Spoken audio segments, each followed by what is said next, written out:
What's up, disc golf travelers? Charles here. I am in E-Town, Kentucky at Severins Valley Church. They have a little 9-hole grass tee pad course.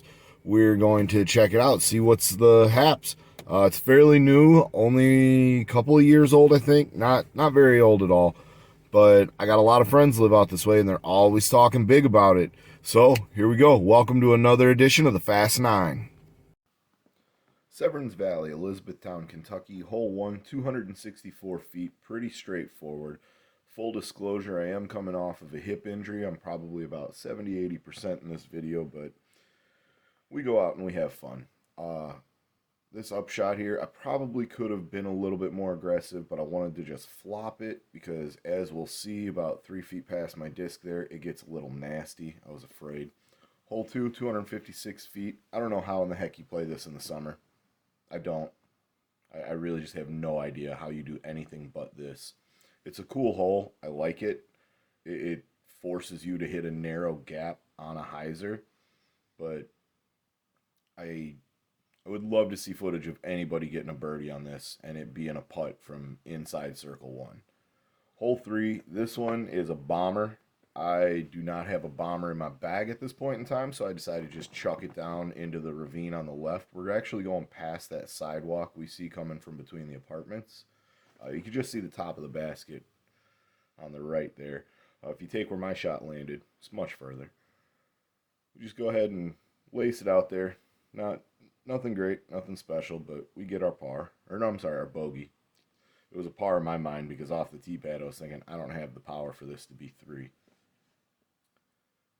This one, we're going kind of down into that ditch where we see that gravel in between the two last trees and up the hill.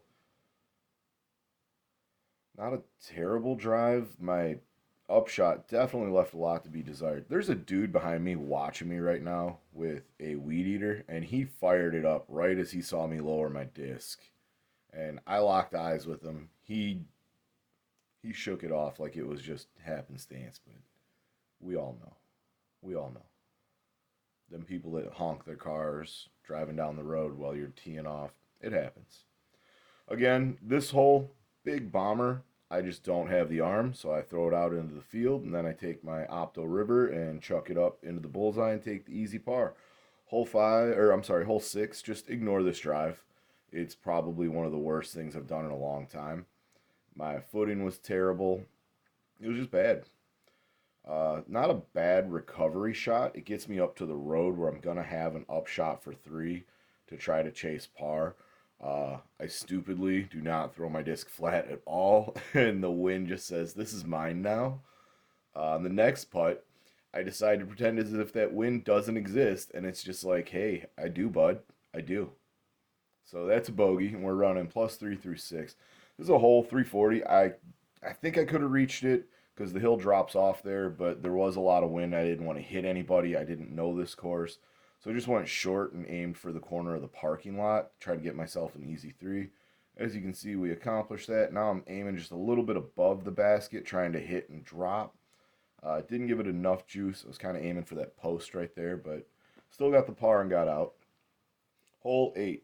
Kids, if there's a car coming, just wait. There's always time afterwards.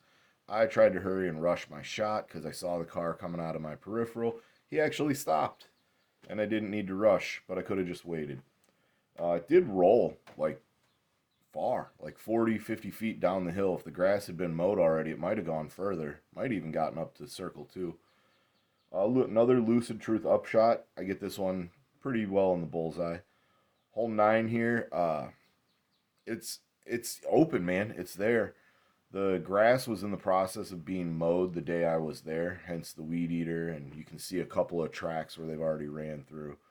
I'm wondering, though, if they're going to have it all mowed, because it seemed like they were really just more concerned with the areas immediately around the roadways, which made no roller opportunities, your drives, very few skips. I'm going to finish hole 9 here with another bogey, go +4. The course, it is labeled as a temporary 9 layout. They do have a listing in UDisc saying that they are working on an 18-hole layout. Honestly, this place is huge. It could probably do 27. I don't know if that first field to the left of 1 is theirs or not, but They have a lot of space. Like I said, my only questions would be about the maintenance and stuff. But okay, guys, that's our video. Follow, subscribe to catch the next Fast 9 and more unboxing videos. And always, we want to give a shout out to our sponsors. Visit bangachain.com. Sam and Jennifer are great people doing great things. You can always use the discount code Ambassador for 10% off your online orders. Like I said, follow, subscribe, comment what you think about the video. Peace.